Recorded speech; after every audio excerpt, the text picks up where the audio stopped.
అర్జున్, కరుణ ఒకే కాలేజీలో చదువుకున్నారు. అతను ఆమెకు 2 సంవత్సరాలు సీనియర్.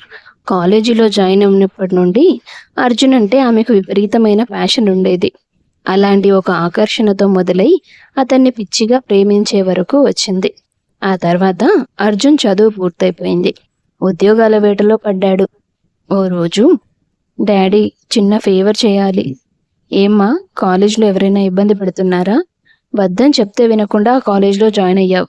ఫారెన్ పంపిస్తాను, మంచి యూనివర్సిటీలో చదువుకో అంటే వినలేదు. డాడీ, నా ఫ్రెండ్స్ అంతా ఇక్కడున్నారు, నేనెందుకు ఫారెన్ వెళ్ళాలి? నీకున్న ఈ మిడిల్ క్లాస్ మెంటాలిటీ చూస్తే నాకు చాలా గర్వంగా ఉంటుంది కరుణ. మీ నాన్నకున్న హోదా, అంతస్తు ఏమీ ఉపయోగించట్లేదు. వాటిని చూసి గర్వంగా కూడా ఫీల్ కావు. బంగారు వినువు. అదంతా మీ సంపాదన డాడీ, నేనెందుకు గర్వంగా ఫీల్ అవ్వాలి? నేను గనక సంపాదిస్తే అప్పుడు ఫీల్ అవుతానులేండి. నేను అడగాలనుకున్న ఫేవర్ ఏంటంటే, మా సీనియర్కి ఒక జాబ్ ఇప్పించాలి. ఓ, అంతే కదా, అయిపోతుందిలే. నా బంగారు తల్లి రికమెండ్ చేశాక పని అవ్వకుండా ఉంటుందా? Thank you daddy, thank you so much. అలా కరుణ బాల కంపెనీలోనే అర్జున్కి ఉద్యోగం వచ్చే ఏర్పాటు చేసింది. కానీ అది తానే చేసినట్లు అతనికి తెలియనివ్వలేదు. ఆ తర్వాత రోజులు గడిచాయి. కరుణ చదువు పూర్తయిపోయింది. కరుణ, ఏంటి మమ్మీ, నీ స్టడీస్ పూర్తయ్యాయి కదా, నీకేమైనా డ్రీమ్స్ ఉన్నాయా? ఎందుకు మమ్మీ అలా అడుగుతున్నావు? నేను మీ డాడీ నీకు పెళ్లి చేయాలనుకుంటున్నాం. పెళ్ళా? అదేంటి అలా షాక్ అయ్యావు? ఎవరితో అయినా లవ్ లాంటిది ఉందా ఏంటి? ఉందా అంటే ఉంది, కానీ వన్ సైడ్ లవ్ మమ్మీ. అదేంటి? ఏమో, నాకు చెప్పడానికి ధైర్యం చాలలేదు. మరి ఎలాగో పెళ్ళంటున్నారు కదా, తనతో ఫిక్స్ చేయొచ్చుగా. సరే, అబ్బాయి ఎవరో చెప్పు. తను మన కంపెనీలోనే జాబ్ చేస్తున్నాడు, అర్జున్. ఏంటి, ఒక ఎంప్లాయీతో నీకు పెళ్ళా? ఛాన్సే లేదు. మమ్మీ, ఎందుకు లేదు? నా కూతురు కోరుకుందంటే అది జరిగి తీరుతుంది. డాడీ, అంటే నీకు ఈ విషయంలో ఏం ప్రాబ్లం లేదా? లేకపోతే నా ముందు ఇలా చెప్పి తర్వాత తనని ఏదైనా చేద్దామని ప్లాన్ చేస్తున్నావా? ఈ తండ్రి నీకు నీ సంతోషాన్ని చంపేసేవాడిలా కనిపిస్తున్నాడా? అడిగాడు Rammohan. Sorry daddy, Arjun family details ఇవ్వు, నేను మాట్లాడి ఒప్పిస్తాను. Thank you daddy, I love you so much. Arjun అంటే నాకు పిచ్చి. ఎలా తన ప్రేమను పొందాలో నాకు అర్థం కాలేదు. ఇది నాకు నా లైఫ్లోనే బెస్ట్ గిఫ్ట్ అవుతుంది. నువ్వెప్పుడూ హ్యాపీగా ఉండాలి, మీ నాన్నకు అది చాలు అని అతను కూతురు తరఫున అర్జున్తో కన్నవాళ్లతో మాట్లాడతాడు. అంత పెద్ద వ్యక్తి దిగొచ్చి వాళ్ళ కొడుకుని అల్లుడుగా చేసుకుంటా అనడం అర్జున్ వాళ్ళ పేరెంట్స్కి విపరీతమైన సంతోషాన్ని ఇచ్చింది. వాళ్ళు వెంటనే ఒప్పేసుకున్నారు. మరుసటి రోజు, ఎవరిని అడిగి మాటిచ్చారమ్మా? నాకు కరుణని పెళ్లి చేసుకోవడం ఇష్టం లేదు, నాకు నేహ అంటే ఇష్టం. ఒరే పిచ్చోడా, నేహ మనలాగే మిడిల్ క్లాస్ అమ్మాయి. తనని పెళ్లి చేసుకుంటే నువ్వు జీవితాంతం నెల జీతానికే పని చేయాలి. నువ్వు పనిచేస్తున్న కంపెనీకి ఓనర్ అయ్యే అదృష్టం వస్తే కాలదంతావా? పైగా వాళ్ళ మాట కాదన్నందుకు వాళ్ళు నిన్ను నేహాను కలిసి సుఖంగా బతకనిస్తారా? పెద్దవాళ్లతో మంచిగా ఉంటేనే మనకి సుఖం మిగులుతుంది, లాభం కలుగుతుంది. ఈ పెళ్లికి నువ్వు ఒప్పుకోకుండా పిచ్చి వేషాలు వేస్తే మళ్ళీ జన్మలో నువ్వు మమ్మల్ని చూడలేవు అంటూ కొడుకుని బ్లాక్మెయిల్ చేశారు ఆ తల్లిదండ్రులు. చేసేదేం లేక అర్జున్ కరుణతో పెళ్లికి తల వంచాడు. కరుణ సంతోషం ఆకాశాన్నంటింది. వాళ్ళిద్దరికీ అంగరంగ వైభవంగా కళ్యాణం జరిగింది. అర్జున్ పెళ్లి జరిగిపోవడంతో నేహ తల్లిదండ్రులు ఆమెను బలవంతం పెట్టి ఓ సంబంధం చూసి పెళ్లి చేశారు. అక్కడి దాకా అంతా బాగానే సాగింది. పెళ్లైన కొత్తలో కరుణ మీద లేని ప్రేమ నటిస్తూ తనని సంతోషంగా ఉంచేవాడు అర్జున్. దేవుడా, నీకెన్ని వేల థ్యాంక్స్ చెప్పినా తక్కువే. నా ప్రేమ కథలో ఎలాంటి ఆటంకాలు రాకుండా నాకు నచ్చిన వాడితో నా పెళ్లి జరిగేలా ఆశీర్వదించావు. అర్జున్ ప్రేమలో జీవితాంతం ఇలాగే తడిసి ముద్దైపోవాలి, ఇంతే ఆనందంగా బతకాలి అనుకునేది ఆమె. ఒక సాధారణ ఇల్లాలుగా భర్తకు అన్ని సేవలు చేసేది. తన ప్రేమను అతని మీద కురిపించేది.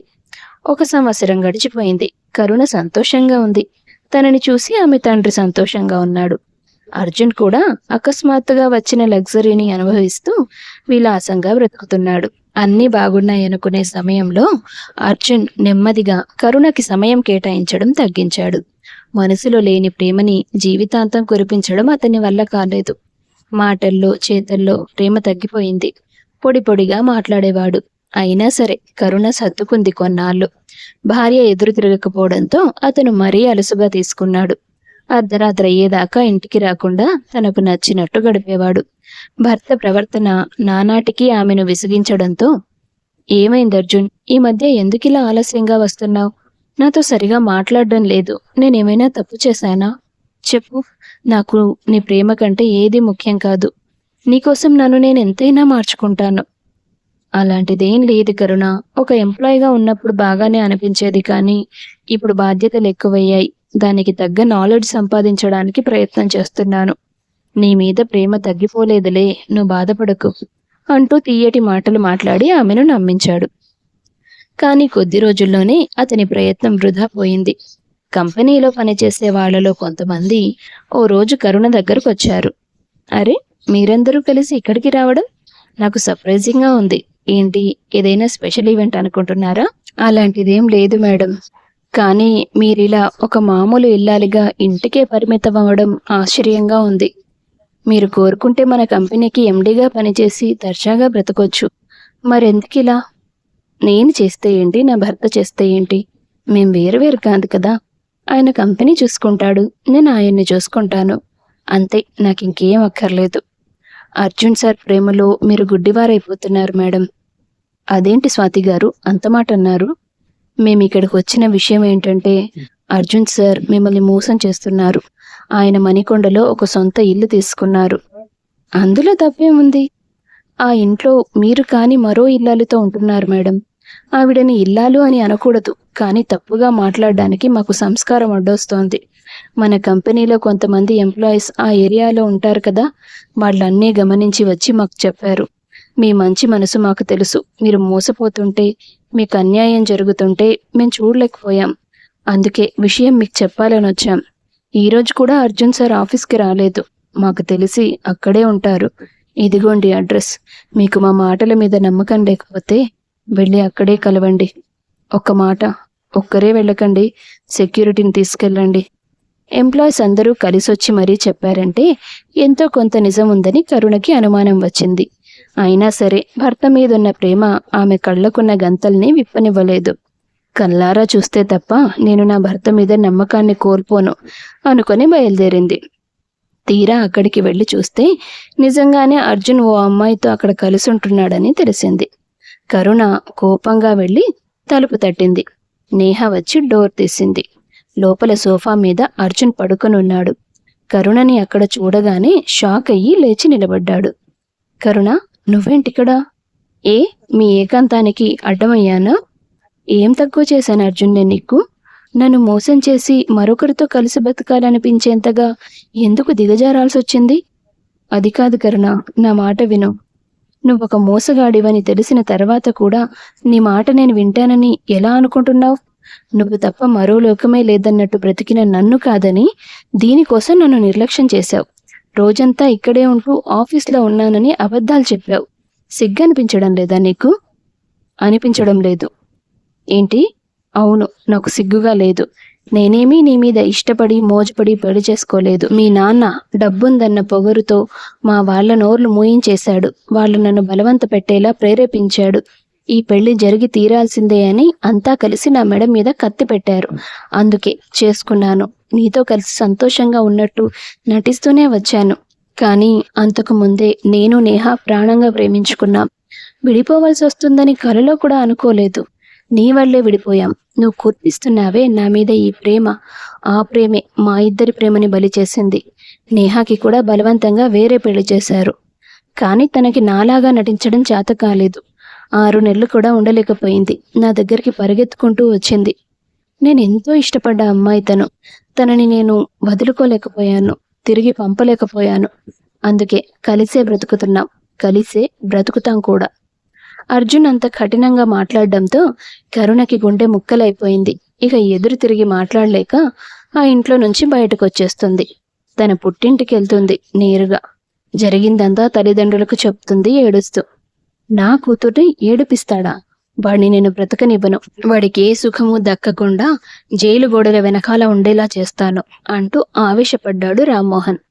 వద్దు డాడీ, వాడు మోసగాడు కావచ్చు, కానీ నేను ప్రాణంగా ప్రేమించాను. వాడికి శిక్ష పడితే చూసి ఆనందపడేంత ధైర్యం నాకు లేదు. అందుకని నువ్వు ఇలా ఏడుస్తూ కూర్చుంటే మేము తట్టుకోగలమా? వాడు నాతో సంతోషంగా లేనన్నాడు డాడీ. నా ప్రేమ వ్యర్థం అన్నాడు. ఆ అమ్మాయే కావాలన్నాడు. ఉండనివ్వండి, వాళ్ళనే కలిసి ఉండనివ్వండి. నేను విడాకులు తీసుకుంటాను. వాణ్ణంత సింపుల్గా వదిలేద్దామా? ప్లీజ్ డాడీ, మీరు ఎలాంటి యాక్షన్స్ తీసుకోవద్దు, నా మీద ఒట్టే అని తండ్రి చేతులు కట్టేసింది ఆమె. ఆ తర్వాత కొద్ది రోజులు కరుణ డిప్రెషన్లోకి వెళ్ళిపోయింది. గంటల తరబడి గదిలో తలుపులు వేసుకొని ఏడుస్తూ ఉండేది. రామ్మోహన్కి కోపం బాగా వస్తూ ఉండేది. నా కూతురు వాడికి హాని చేయొద్దనే కదా ఒట్టు వేసుకుంది. కరుణ కారణంగా అర్జున్కి లభించిన లగ్జరీస్ అన్నీ, అతని పొజిషన్ అన్నింటినీ నేను వెనక్కి లాగేసుకుంటాను అనుకున్న అతను అర్జున్ని కంపెనీ నుండి బయటికి గెంటేశాడు. అతను అనుభవిస్తున్న రామ్మోహన్ ఆస్తులన్నింటినీ వెనక్కి తీసుకున్నాడు. అర్జున్ పూర్తిగా నడి రోడ్డు మీదకి వచ్చేశాడు. నేహతో కలిసి ఒక చిన్న ఫ్లాట్ అద్దెకి తీసుకొని ఉండడం మొదలుపెట్టాడు. తర్వాత కొద్ది రోజులు గడిచాయి. కరుణ తల్లిదండ్రులు ఆమెకు నచ్చజెప్పి కంపెనీ వ్యవహారాలు చూసుకోమని బతిమాలారు. వాళ్ళ మాట కాదనలేక కరుణ ఆఫీస్కి వెళ్ళడం మొదలెట్టింది. ఏదో మొక్కుబడిగా వెళ్ళేది కానీ ఆమె ధ్యాస పనిలో పడేది కాదు. ఓ వారం రోజుల తర్వాత ఆఫీస్లో ఓ కొత్త ఎంప్లాయీ జాయిన్ అయ్యాడు. పేరు ఆర్యన్. అతను చాలా సరదా మనిషి. జాయిన్ అయిన 2వ రోజే ఓసారి అతను కరుణ క్యాబిన్లోకి వచ్చాడు. మేడం, ఈ డాక్యుమెంట్స్ చెక్ చేసి సైన్ చేస్తే ప్రాజెక్ట్ డీటెయిల్స్ అన్నీ మెయిల్ చేయొచ్చు. సరే, అక్కడ పెట్టేసి వెళ్ళిపో. ఇది అర్జెంట్ వర్క్ మేడం. ఎంప్లాయీవి నువ్వా నేనా? నాకు పని చెప్తావేంటి? నాకు తెలియదా ఎప్పుడు చేయాలో? మీకేం తెలుసు అన్నది నాకెలా తెలుస్తుంది మేడం? ఈ పని పూర్తవడానికి ఇంత టైం లిమిట్ అనేది నాకు తెలుసు. అదే కదా నా జాబ్. ఆ టైంలో నేను పూర్తి చేసి ఇవ్వకపోతే నా జాబ్ నేను సరిగా చేయనట్టేగా. అలా అని రిమార్క్ ఇవ్వాల్సింది నేనే కదా, నీకెందుకు టెన్షన్? రిమార్క్ ఒకరిస్తేనే రాదు మేడం. మనం ఒక పని అనుకున్నప్పుడు అది టైంకి చేయలేదంటే మనం ఇన్క్యాపబుల్ అని మనకు కూడా తెలిసి ఉండాలి. నువ్వు చాలా ఎక్కువగా మాట్లాడుతున్నావు. మీరు కూడా చాలా ఎక్కువ మూడీగా ఉంటున్నారు. నేను ఎప్పుడైనా అన్నానా? నువ్వు జాయిన్ అయింది నిన్నే కదా? కావచ్చు, కానీ మీరు ఎప్పటి నుంచో వస్తున్నారు కదా. కంపెనీలో అంతా అదే మాట్లాడుకుంటున్నారు. ఏం మాట్లాడుకుంటున్నారు? మేడం ఎందుకు వస్తారో ఎందుకు వెళ్తారో తెలియదు, ఎప్పుడు ఏడుపు మొహంతో ఉంటుంది అని అనుకుంటున్నారు. వాట్? మీరు మా దగ్గర పనిచేస్తున్నారా? మేము మీ దగ్గర పనిచేస్తున్నామా? యజమానుల గురించి ఇలాగా మాట్లాడేది? మీరెప్పుడు ఇలా టీబీ పేషెంట్లా నీరసంగా ఉంటే అలాగే అనుకుంటారు. నాకు ఎలాంటి రోగాలు లేవు. మీ మొహంలో తెలుస్తోంది మేడం. కళ్ళలో కాస్తైనా జీవకళ లేదు. ఇంత ఆస్తి ఉన్న మీరు ఎంత అందంగా స్టైల్గా కనబడాలి. ఆర్టిఫిషియల్గా ఉండక్కర్లేదు, కానీ న్యాచురల్గానే అది తెలియాలి. అయినా బాధలు ఎవరికి లేవు మేడం. మీ డబ్బున్నోళ్ళకి అసలు బాధలంటే ఏంటో తెలియదు. అంటే ఒక్కసారి మన స్టాఫ్ని చూడండి. ఇక్కడ వాళ్ళు ఉద్యోగం చేయడం వల్ల వాళ్ళ కుటుంబాలంతా సంతోషంగా ఉన్నాయి. అదే ఏ ఉద్యోగం లేకుండా రోడ్డు మీద ఖాళీగా తిరిగితే అందరూ ఆకలితో పడుకునేవారు. మీరింతమందికి కడుపు నింపుతున్నారు. వాళ్ళ మొహాల్లో జీవితాల్లో వెలుగు నింపుతున్నారు. అలాంటి మీకెంత సాటిస్ఫాక్షన్ ఉండాలి? దేవుడు మనకిచ్చిన సంతోషాన్ని అనుభవించడం కాదు మేడం, మనం నలుగురికి పంచే సంతోషాల వల్లే మనకి నిజమైన తృప్తి దొరుకుతుంది. ఆ విలువ ఒక్కసారి తెలిస్తే మీ మొహంలో ఈ నీరసమే కనబడదు. అంతా మాట్లాడుకుంటున్నారు మీకు మీ హస్బెండ్కి డివోర్స్ అవ్వడం వల్లే ఇదంతా అని. మిమ్మల్ని అతను కావాలనుకోలేదు. అతనికి మీ అవసరం కూడా లేకపోవచ్చు. కానీ మన స్టాఫ్కి, మన కంపెనీలో పనిచేస్తున్న అందరికీ మీ అవసరం ఉంది. రేపు మీ నాన్నగారి తర్వాత ఇదంతా మీ ఒక్కరి భుజాల మీదే పడుతుంది. మీరు తప్పుకుంటే మీకు ఇక్కడ కనిపిస్తున్న వాళ్ళందరి కళ్ళల్లో కన్నీళ్లుంటాయి. ఆ కన్నీళ్ళకి మీరే కారణమవుతారు. ఇప్పుడు ఆలోచించండి, మీరు వాళ్ళ సంతోషానికి కారణమవుతారా, కన్నీళ్ళకా? మీరు నన్ను చాలా కన్ఫ్యూజ్ చేస్తున్నారు ఆర్యన్. స్కూల్లో లాస్ట్ బెంచ్లో కూర్చునేవాళ్ళ మేడం? హలో, నేను కాలేజ్ ఫస్ట్ వచ్చాను తెలుసా? మీ నాన్నగారు ఒక పెద్ద కంపెనీకి ఓనర్ అని భయపడి మార్కులు వేసేసి ఉంటారు. అంటే నాకు టాలెంట్ లేదనా నీ ఉద్దేశం? ఉండుంటే నిరూపించుకునే ప్రయత్నం ఎప్పుడైనా చేశారా? చాలా మాట్లాడారు, కానీ ఇక బయటికి నడవండి అంది కరుణ కోపంగా. అతన్ని పంపించేసింది, కానీ ఆమెకు మనశ్శాంతిగా అనిపించలేదు. మాటిమాటికి అతని మాటలే గుర్తొస్తున్నాయి. చిరాకెక్కువై ఇంటికి వెళ్తోంది ఆమె. రోడ్డు మీద అర్జున్, నేహ కలిసి వెళుతూ కనిపిస్తారు. ఆమె మనసులో ఉన్న దుఃఖం కోపంగా మారిపోయింది ఒక్కసారిగా. తన భర్త పట్ల ఒకప్పుడున్న ప్రేమ ఇప్పుడు నేహ పట్ల అసూయగా మారింది. మరింత చికాకుతో ఇంటికి వెళ్ళింది. ఇటు పక్క నేహ ఇలా ఎంతకాలం రోడ్లు పట్టుకొని తిరుగుతాం అర్జున్? సరైన ఉద్యోగాలే దొరకట్లేదు. నువ్వు నీ భార్య దగ్గర ఉన్నప్పుడు మనకు ఉండడానికి మంచి ఇల్లు ఉండేది, లగ్జరీ లైఫ్ ఉండేది. తనకి మన విషయం తెలియకపోయి ఉంటే ఇంకా అలాగే సంతోషంగా బ్రతుకుతూ వచ్చేవాళ్ళం. నాకు కూడా అప్పుడప్పుడు అలాగే అనిపిస్తోంది నేహా. ఇప్పుడు తిరిగి వెళితే తోలు తీసేస్తుంది. అసలే వాళ్ళ నాన్న కాచు కూర్చున్నాడు, దొరికితే నా మీద పగ తీర్చుకోవాలని. ఒక రకంగా ఆయన వల్లే నాకు పెద్ద పెద్ద కంపెనీల్లో ఉద్యోగం రావట్లేదు. వచ్చిన ఉద్యోగం ఏదో యాక్సెప్ట్ చేసేద్దాం అనుకుంటున్నాను. నువ్వు కూడా ఏదైనా చిన్న పనైనా సరే జాయిన్ అయిపో. మనకెలా గడుస్తుంది లేకపోతే? సర్లే, ఏం చేస్తాం, మనకి దొరికిన సిరంతా 3 నాళ్ల ముచ్చటయింది అనుకుని చిన్న చిన్న ఉద్యోగాల్లో స్థిరపడ్డారు వాళ్ళిద్దరూ. కొద్ది రోజుల వరకు కరుణ అదే చిరాకును మోస్తూ వచ్చింది. కానీ ఆఫీస్కి రాగానే ఎంప్లాయీస్ ముందు హుందాగా ఉండడం మొదలుపెట్టింది. ఆర్యన్ కనిపించిన ప్రతిసారి అప్రమత్తం అయిపోయేది. తనకి ఏ టాలెంట్ లేదని, ఎగతాళి చేస్తాడని, అలాంటి అవకాశం ఇవ్వకూడదని అనుకునేది. మళ్ళీ ఓసారి వాళ్ళిద్దరికీ ముఖాముఖి వచ్చింది. మీలో ఏదో మార్పు కనిపిస్తోంది మేడం. నువ్వు ఇక్కడికి పని చేయడానికి వచ్చావు, అది తప్ప అన్నీ మాట్లాడతావు నాతో. ఓ సమస్యను ఎదుర్కోవడానికి, తప్పించుకోవడానికి ఉండే తేడా ఇదే మేడం. మీలో మార్పు వచ్చిందని మేము అనుకోవాలని మీరు నటిస్తున్నారు. ఇది నిజమైన మార్పు కాదు. అది నువ్వెలా డిసైడ్ చేసావు? మీరు మీ మనసులో ఏదో స్ట్రాంగ్ ఫీలింగ్ వస్తున్నారు. అది మిమ్మల్ని వర్క్ వైపు డైవర్ట్ కానివ్వడం లేదు. మీకోసం మీరు నిలబడండి మేడం. మిమ్మల్ని మీరు ప్రూవ్ చేసుకోండి. మా ఉద్యోగులందరికీ మీరే భవిష్యత్తు. మా భవిష్యత్తును దృష్టిలో పెట్టుకోండి కాస్త. అతని మాటల మీద ఆమెకు ధ్యాస లేదు. తన భర్తని, నేహని కలిపి చూసిన దృశ్యమే ఆమె ముందు కదులుతోంది. ఒక్కసారిగా ఆర్యన్తో, ఆర్యన్, నువ్వు నన్ను పెళ్లి చేసుకుంటావా అని అడిగింది. మేడం, ఏం మాట్లాడుతున్నారు? నేను సీరియస్గానే అడుగుతున్నాను. వాళ్ళ లైఫ్లో ఉన్న సంతోషాలు నా లైఫ్లో లేవని కొంతమంది అనుకుంటున్నట్లున్నారు. నాకు ఒక తోడుంటే ఎవరు అలా అనుకోరు కదా. ఆమె మాటలకు అతను నవ్వడం మొదలుపెట్టాడు. పెళ్లి చేసుకుంటావా అని అడిగితే ఒక్క నిమిషం పొంగిపోయాను నేను. కానీ సారీ మేడం, నేను మిమ్మల్ని పెళ్లి చేసుకోలేను. అదేంటి? నాకు మీరంటే చాలా ఇష్టం మేడం.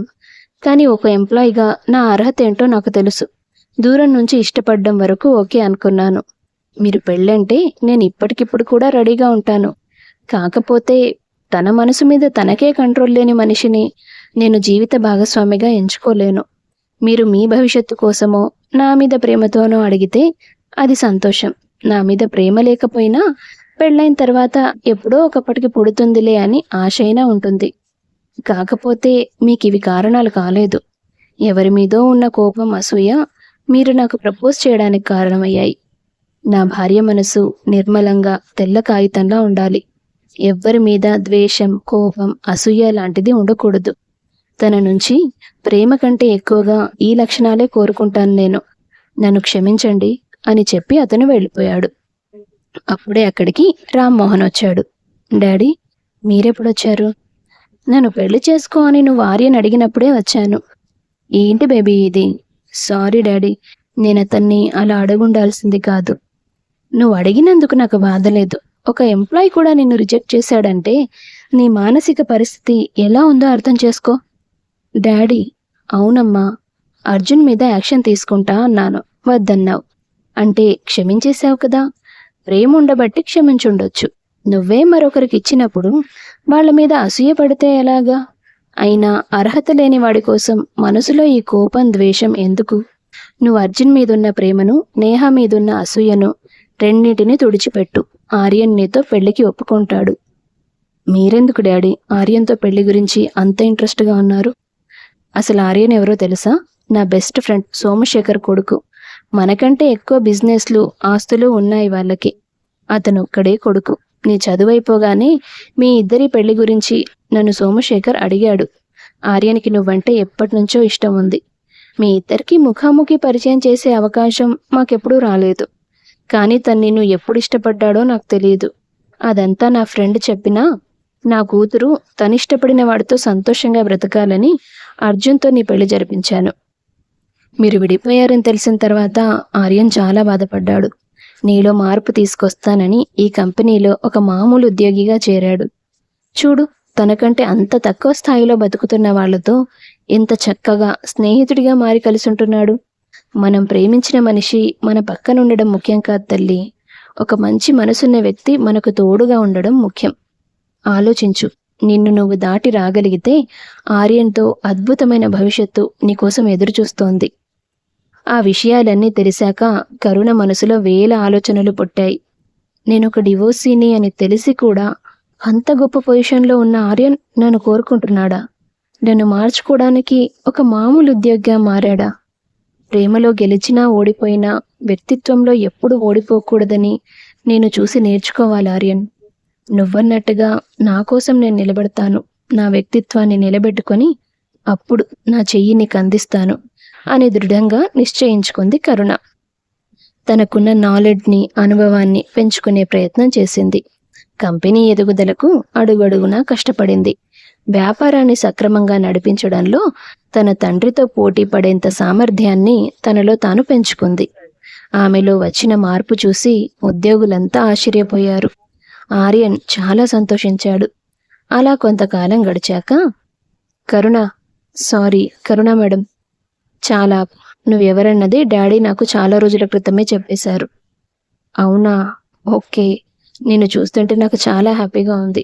నీ మనసులో ఉన్న బాధను తీసేయడానికి నేను చాలా ప్రయత్నాలు చేశాను. కానీ నువ్వు నీలో ఉన్న బాధనే కాదు, నీలో ఉన్న ప్రతిభని కూడా బయటకు తీసావు. చాలా మందికి ఆదర్శంగా మారావు. చాలా చాలా సంతోషంగా ఉంది కరుణ. అవును ఆర్యన్, నువ్వన్నది నిజమే. మనలో ఉండే కోపం, ద్వేషం, అసూయ అవతలి వాళ్ళకి ఎంత చెడు చేస్తాయో తెలియదు, కానీ మనల్ని మనకు చాలా దూరం చేస్తాయి. మనకు పరిచయం లేని ఓ కొత్త వ్యక్తిని మనలోకి తీసుకొచ్చి పెడతాయి. మనసును, ఆరోగ్యాన్ని, అన్నింటినీ పొల్యూట్ చేస్తాయి. నువ్వు ఇక్కడికి వచ్చినప్పటి నుండి నా ఆలోచనల్లో ఎంత మార్పు మొదలైనా నా గతం నన్ను వెనక్కి లాగుతూనే ఉంది. కానీ నీ గురించి తెలిసాక, నీకు నా మీదున్న ఇష్టం గురించి తెలిసాక ప్రేమ విలువేంటనేది అర్థమైంది. నీ ప్రేమను పొందే అర్హత అసలు నాకుందా అనిపించింది. అందుకే నా కోసం నువ్వు నలుగురితో ఫైట్ చేయాల్సిన పొజిషన్లో కాకుండా, నా వల్ల నువ్వు నలుగురిలో తలెత్తుకోగలిగే పొజిషన్లో నేను నిలబెట్టడం కోసం నేను కష్టపడాలనుకున్నాను. ఆ తర్వాతే నీతో పెళ్లికి సిద్ధమవ్వాలని నిర్ణయించుకున్నాను. అంటే నువ్వు కూడా నాలాగే నాతో కలిసి బతకాలని ఆశపడుతున్నావా? నేను కోల్పోయిన నన్ను నాకు తిరిగిచ్చింది నువ్వు. అలాంటి నిన్ను నేను మిస్ అవ్వదలుచుకోలేదు Aryan. Thank you so much Karuna. ఇది నాకు చాలా పెద్ద విషయం. I mean it. And I love you Karuna. ఆ సంభాషణ తర్వాత వాళ్ళు తమ ప్రయాణాన్ని మొదలుపెట్టారు. కొంతకాలం తర్వాత పెద్దల సమక్షంలో వివాహం చేసుకున్నారు. నిజమైన ప్రేమ విలువ అర్థం చేసుకున్న కరుణ ఆర్యన్తో కలిసి సంతోషంగా బ్రతికింది. అర్హత లేని వాళ్ళ కోసం కన్నీళ్లు కార్చొద్దు, కోపాన్ని కూడా మనసులో మోయొద్దు. మీరెలా సక్సెస్ అవ్వాలో, ఎలా సంతోషంగా ఉండాలో ఆలోచించండి. కథ నచ్చితే వీడియో లైక్ చేసి షేర్ చేయండి. తప్పకుండా ఛానల్ను సబ్స్క్రైబ్ చేసుకోండి. మీ అభిప్రాయాన్ని కామెంట్స్ రూపంలో తెలియపరచండి. అందరికీ ధన్యవాదాలు.